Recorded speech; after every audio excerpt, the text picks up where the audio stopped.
Abang, betulkah abang nak sambung tingkatan 1 di Kolej Sultan Abdul Hamid? Ya, betul Lara. Abang nak sambung belajar di sekolah Atuk dulu. Ara nak tengok sekolah Atuk dulu.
Di bumi bertuah, Kedah Darul Aman.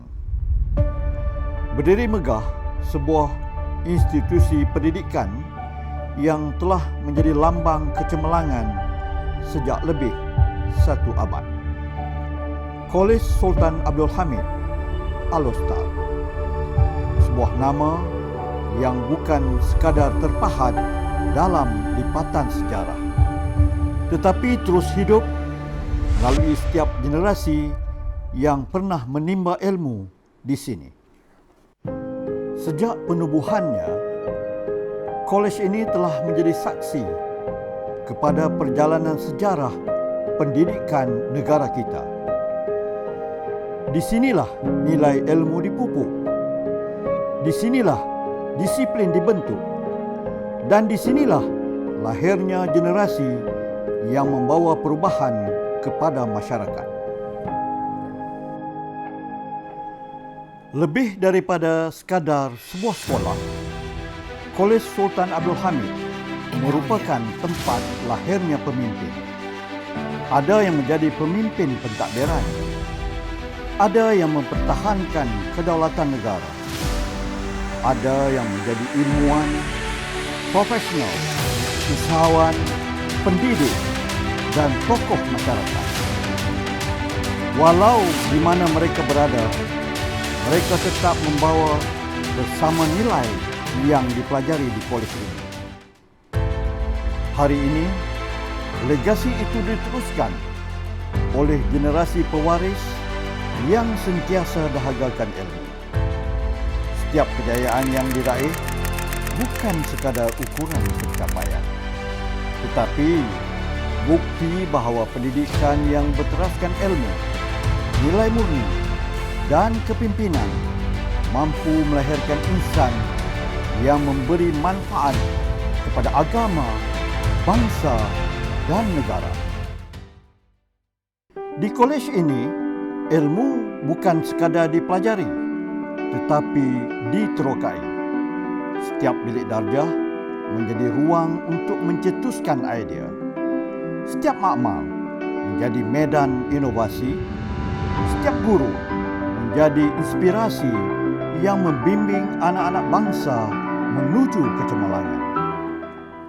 Kami percaya bahawa pendidikan yang sebenar bukan hanya membentuk minda, tetapi membina sahsiat. Berteraskan moto scholar, sportsman, gentleman. Setiap warga kolej diasuh menjadi insan yang berintegriti, berdisiplin, berdaya saing dan sentiasa menghormati nilai kemanusiaan. Tradisi bukanlah penghalang kepada perubahan.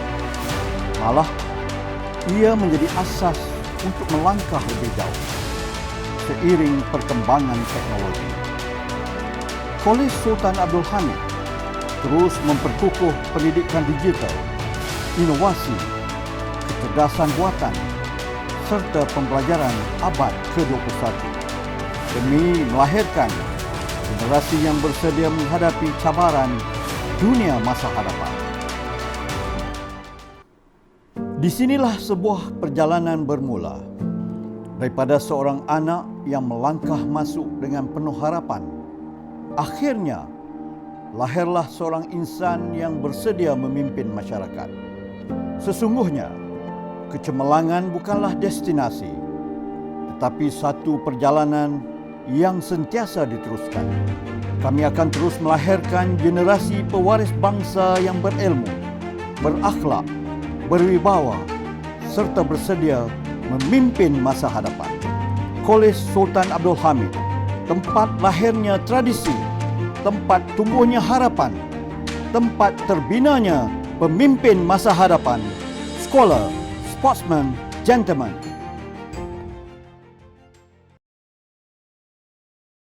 Kolej bukan sekadar tempat untuk belajar dan bekerja, tetapi sebuah keluarga yang penuh dengan kenangan, nilai dan kejayaan.